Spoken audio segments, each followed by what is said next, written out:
Matter ने क्लेरिवेट south Asia innovation award 2024 जीता। भारत के इलेक्ट्रिक मोबिलिटी और ऊर्जा क्षेत्र में अग्रणी मैटर ने ऑटोमोटिव श्रेणी में क्लेरिवेट साउथ एशिया इनोवेशन अवार्ड 2024 जीता। कंपनी के पास पेटेंट का एक प्रभावशाली पोर्टफोलियो है, जो थर्मल प्रबंधन, मोटर असेंबली और ऊर्जा भंडारण के लिए अत्याधुनिक समाधानों पर केंद्रित है। अब तक मैटर के पास 25 अनुदान और 76 प्रकाशनों सहित 250 जोड़ पेटेंट आवेदनों का पोर्टफोलियो है। शंघाई में तीरंदाजी विश्व कप 2024 शुरू हो गया। 2024 तीरंदाजी विश्व कप, जिसे प्रायोजन कारणों से हुंडई तीरंदाजी विश्व कप के रूप में भी जाना जाता है, विश्व तीरंदाजी द्वारा प्रतिवर्ष आयोजित अंतर्राष्ट्रीय तीरंदाजी सर्किट का 18वां संस्करण है। 2024 विश्व कप में 4 कार्यक्रम शामिल हैं और ये 23 अप्रैल से 20 अक्टूबर 2024 तक चलेगा। भारत ने विश्व कप के पहले चरण के लिए 16 सदस्यीय तीरंदाजी टीम भेजी है, 8 पुरुष और 8 महिलाएं। आज सुबह की 5 प्रमुख सुर्खियां।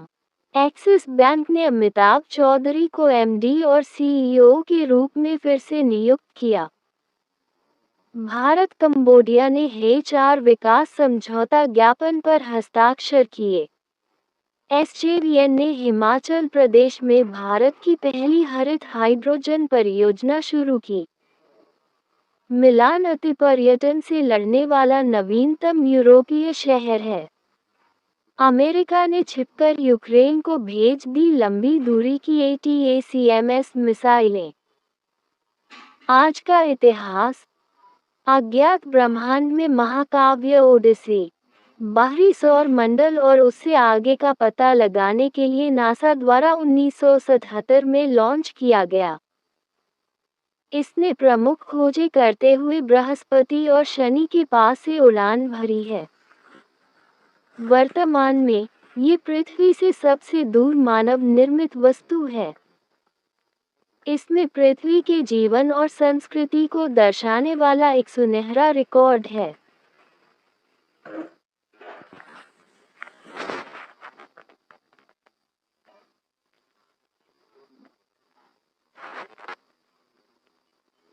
SC 2 साल की चाइल्ड का छुट्टी अनिवार्य।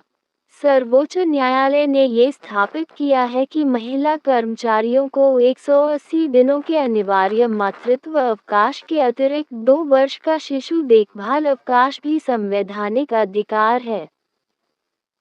पीठ का नेतृत्व कर रहे मुख्य न्यायाधीश चंद्रचूड़ ने इस बात पर प्रकाश डाला कि इस तरह के अवकाश देने से इनकार करने पर अक्सर महिलाओं को अपने पदों से इस्तीफा देने के लिए मजबूर होना पड़ता है। यह फैसला हिमाचल प्रदेश की सहायक प्रोफेसर शालिनी धर्मानी की याचिका पर आया। प्रोनंसिएशन। हमारे लाइव टेस्ट का प्रयास करने के लिए यहाँ क्लिक करें उंगली से बाएं ओर इशारा। ECI भारत के संविधान द्वारा अनुच्छेद 324 के तहत स्थापित एक संवैधानिक निकाय है। इसका नेतृत्व एक मुख्य चुनाव आयुक्त और 2 चुनाव आयुक्त करते हैं। इसकी स्थापना 25 जनवरी 1950 को हुई थी। भारत के प्रथम मुख्य चुनाव आयुक्त सुकुमार सेन। CEC का कार्यकाल 6 वर्ष 65 वर्ष की आयु। CEC को केवल संसद द्वारा हटाया जा सकता है। SJVN ने हिमाचल प्रदेश में भारत की पहली हरित हाइड्रोजन परियोजना शुरू की। सतलुज जल विद्युत निगम ने हिमाचल प्रदेश के Nathpa Jhakri hydro power station में भारत के पहले बहुउद्देशीय हरित हाइड्रोजन पायलट प्रोजेक्ट का उद्घाटन किया। ये परियोजना high velocity oxygen fuel HVOF coating सुविधा के लिए हाइड्रोजन का उत्पादन करेगी और 25 किलोवाट बिजली पैदा करेगी। इसका उद्देश्य राष्ट्रीय हरित हाइड्रोजन मिशन के साथ तालमेल बिठाते हुए हरित हाइड्रोजन को स्वच्छ ऊर्जा स्रोत के रूप में आगे बढ़ाना है। भारत कंबोडिया ने H4 विकास समझौता ज्ञापन पर हस्ताक्षर किए। प्रशासनिक सुधार और लोक शिकायत विभाग DARPG ने सिविल सेवा में मानव संसाधन विकास पर कंबोडिया के सिविल सेवा मंत्रालय के साथ एक समझौता ज्ञापन पर हस्ताक्षर किए। ये समझौता ज्ञापन अगले 5 वर्षों में सिविल सेवा में मानव संसाधन विकास के क्षेत्र में भारत और कंबोडिया के बीच सौहार्दपूर्ण और मैत्रीपूर्ण संबंधों को आगे बढ़ाता है। एक्सिस बैंक ने अमिताभ चौधरी को पुनः MD और CEO नियुक्त किया। निजी ऋणदाता एक्सिस बैंक के बोर्ड ने अमिताभ चौधरी को कंपनी के प्रबंध निदेशक और मुख्य कार्यकारी अधिकारी के रूप में 3 साल के लिए पुनः नियुक्त करने को मंजूरी दे दी। 59 वर्षीय चौधरी 1 जनवरी 2019 से एक्सिस बैंक में MD और CEO के रूप में शामिल हुए। उन्होंने 9 वर्षों तक HDFC standard life insurance company HDFC life का नेतृत्व किया। एक्सिस बैंक मुख्यालय मुंबई 1993 में अहमदाबाद में स्थापित हुआ था। Axis bank Kotak Mahindra bank को पीछे छोड़कर चौथा सबसे बड़ा बैंक बन गया।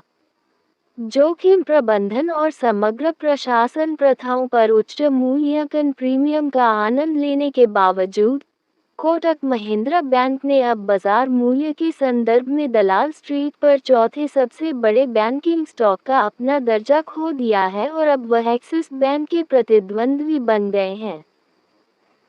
कोटक महिंद्रा बैंक की सुविधाओं पर RBI द्वारा हाल ही में लगाए गए प्रतिबंध के कारण ऐसा हुआ।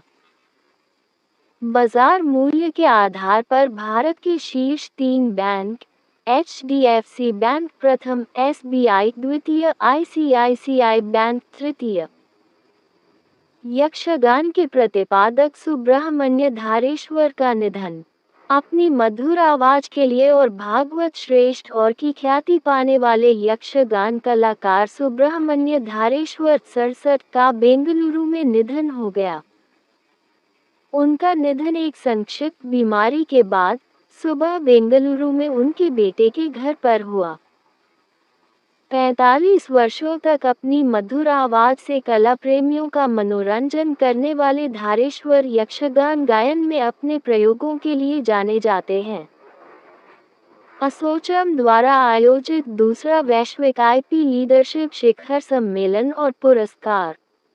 असोचैम द्वारा आयोजित दूसरा ग्लोबल IP लीडरशिप शिखर सम्मेलन और पुरस्कार नई दिल्ली में आयोजित किया गया। शिखर सम्मेलन का उद्देश्य दुनिया भर में नवाचार और स्थिरता के लिए सर्वोत्तम प्रथाओं और रणनीतियों को साझा करने के लिए उद्योग जगत के नेताओं को एक साथ लाना है।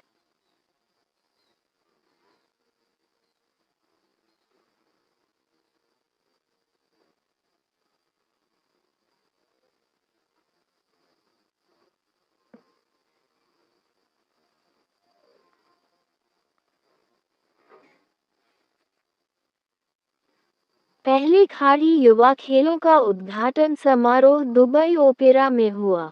Gulf youth games UAE 2024 Dubai opera में शुरू हुआ, जिसमें 3,500 एथलीट स्थिरता, एकता और युवाओं पर ध्यान केंद्रित करते हुए 24 खेलों में प्रतिस्पर्धा करेंगे। संयुक्त अरब अमीरात 155 पदकों के साथ शीर्ष पर है, जिसमें विंडसर्फिंग में जीत भी शामिल है। उसके बाद सऊदी अरब, कुवैत, ओमान, बहरीन और कतर का स्थान है। UAE शतरंज टीमों ने शारजाह में पुरुष और महिला दोनों वर्गों में अंडर-18 और अंडर-14 दोनों में उल्लेखनीय जीत हासिल की। मिलान अति पर्यटन से लड़ने वाला नवीनतम यूरोपीय शहर है।